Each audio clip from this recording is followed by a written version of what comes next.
Izinkan saya mengucapkan ribuan terima kasih kepada Haji Fani berkolaborasi dengan komunitas Riau Indonesia Mengaji yang sudah menjadi wasilah membuat saya sampai ke tempat ini. Ajil, sudah lihat tadi videonya? Anak-anak muda yang sungguh mulia jihadnya. Mereka menamakan kelompok mereka Komunitas Riau Indonesia Mengaji. Mereka lah yang membiayai saya hadir ke sini. Tiket pesawat saya yang bayar mereka, makan minum saya mereka, hotel saya mereka, transportasi saya mereka. Saya dihadirkan hari ini gratis. Acil, rugi yang gak mau datang rugi. Belum tentu saya bisa datang lagi ke sini. Mau ngundang khusus mahal. Bukan sayanya yang mahal, tiketnya yang mahal. Bujur, saya kalau berangkat gak pernah sendirian, pasti bawa rombongan. Mahal pasti tiketnya. Apalagi di masa pandemi. Jangan coba-coba masa pandemi. Jangankan harga tiket, harga surat menyurat lebih mahal dari harga tiketnya. Itulah Indonesia. Vaksin campak hanya boleh dipakai untuk penyakit campak saja. Vaksin polio hanya boleh dipakai untuk penyakit polio saja. Tapi vaksin corona bisa dipakai untuk naik pesawat. Vaksin corona bisa dipakai untuk masuk mall. Itulah Indonesia. Adil, yang mahal tiketnya. Kalau saya mah orangnya nggak pernah mikir bayaran, mana pernah. Setiap panitia ngundang, Habib bisa ceramah di tempat kami, saya nggak pernah mikirin bayaran. Kenapa? Biarkan panitia memikirkannya. Iya kan, bagi-bagi tugas. Tugas ulun ceramah, tugas panitia mikir dong.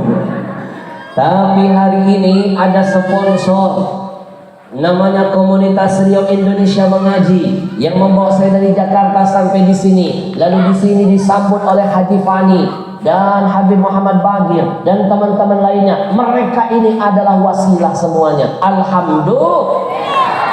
Bapak Ibu, saya dibawa mereka muter-muter di Kalimantan. Kadang-kadang dibawa masuk kampung, keluar kampung, saya merasa jadi orang kampung. Kadang-kadang dibawa mereka masuk desa, keluar desa, saya merasa jadi orang desa. Kadang-kadang dibawa mereka masuk kota, keluar kota, saya merasa jadi orang kota. Kadang-kadang pernah loh, saya dibawa mereka masuk hutan, keluar hutan, saya merasa. Siapa yang bilang orang hutan barusan? Ngajak berantem di Aceh.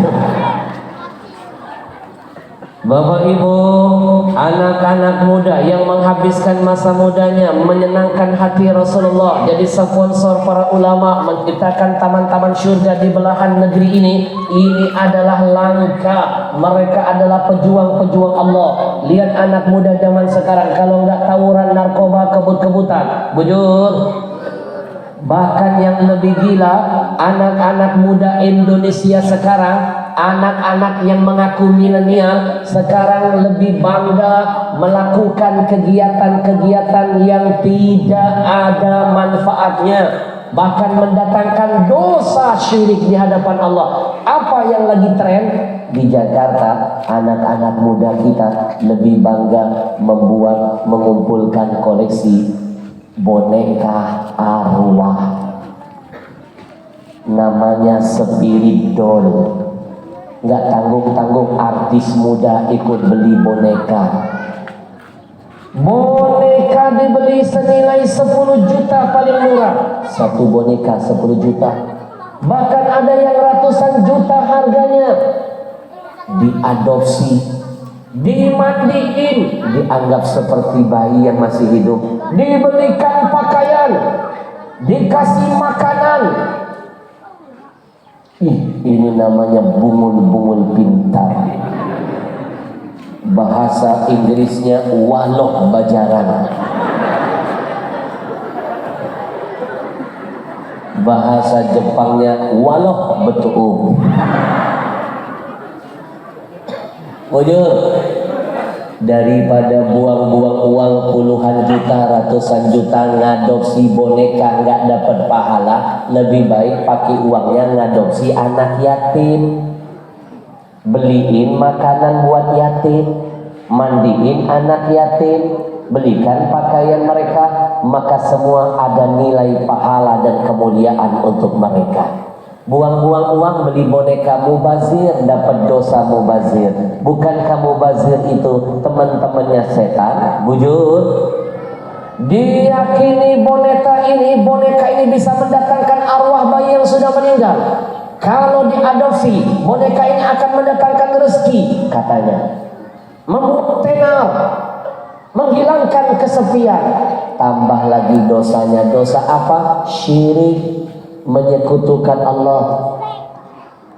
Wa may yusyrik billah faqad iftara itsman 'azima. Siapa yang menyekutukan Allah, itu berarti dosa besar nilainya di hadapan Allah. Ajil, kita berbangga, kita bersyukur ada anak muda yang masih mau mempergunakan masa mudanya berjuang di jalan Allah. Ayo kita kasih semangat, yuk kita bantu perjuangan mereka. Kalau hari ini saya yang dihadirkan ke sini, mudah-mudahan bulan depan, tahun depan ada guru-guru lain yang akan mereka bawa ke sini. Ajil, kalau kita tidak bisa seperti mereka, paling tidak kita bantu perjuangan mereka. Nabi pernah berjanji, man dalla ala khairin falahu mithlu ajri fa'ilihi. Siapapun yang ikut andil dalam semua kebaikan, maka dia sama seperti pelaku kebaikan.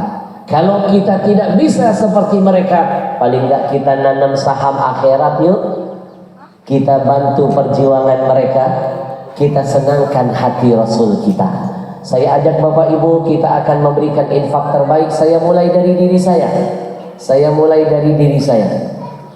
Nanti sunduk ini akan berjalan menghampiri Bapak Ibu semuanya.